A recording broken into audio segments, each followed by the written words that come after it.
There are weeks in college football when the danger isn't the opponent across from you, but the mirror in your own locker room.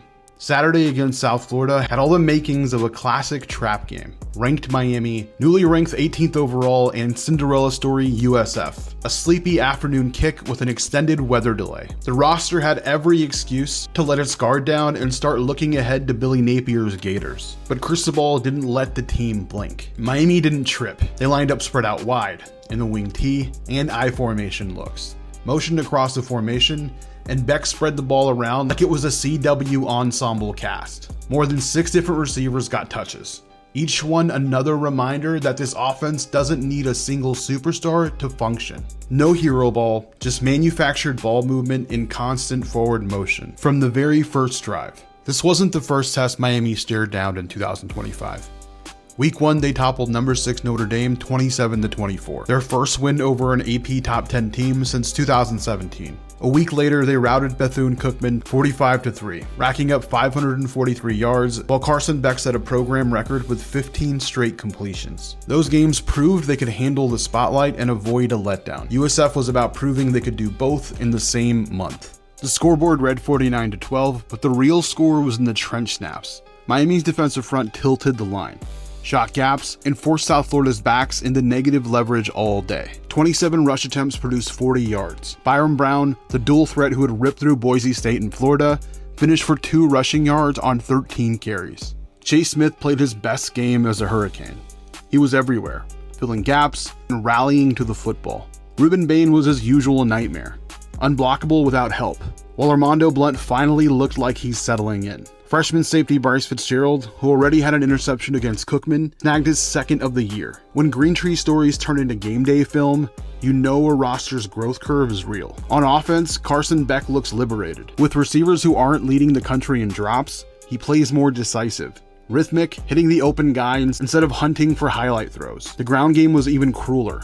Imagine being a linebacker or a safety, having to tackle Mark Fletcher while 3 offensive linemen are climbing into your lap 10 yards downfield. That's big boy football. The biggest thing that sticks out through 3 games and in the USF one was the posture of the team. Balanced, deep, veteran poised with freshman spark. Josh Moore caught 3 passes for 61 yards and 2 touchdowns.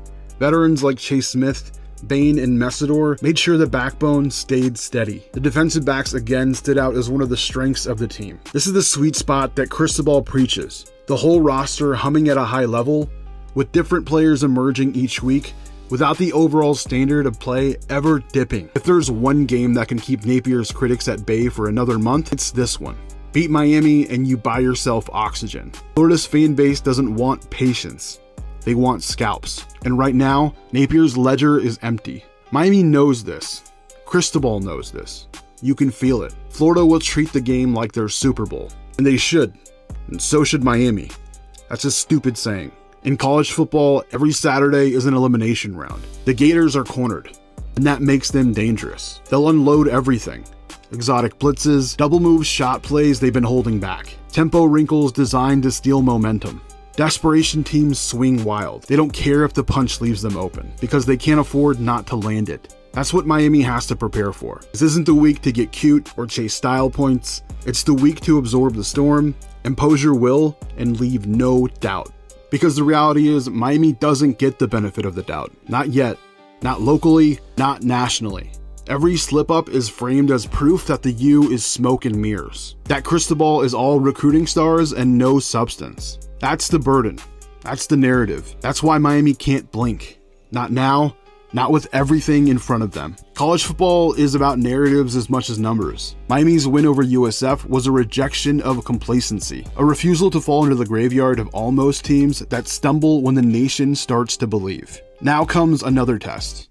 Beat Florida, and you don't just keep momentum, you bury Billy Napier's future as the Gator head coach. You shove Florida deeper into the swamp of its own doubt, a program clawing for air while Miami climbs further out of the hole it's been trapped in for 2 decades. A win here is a transfer of power, a reminder to the state and to the nation that Miami has teeth again. You can't treat Florida like any other opponent. They're the in-state measuring stick, the rival that can validate or invalidate everything you've built. When you beat them, you take their ground, their recruits, their headlines, their lifeline. And when you lose, you hand all of that back.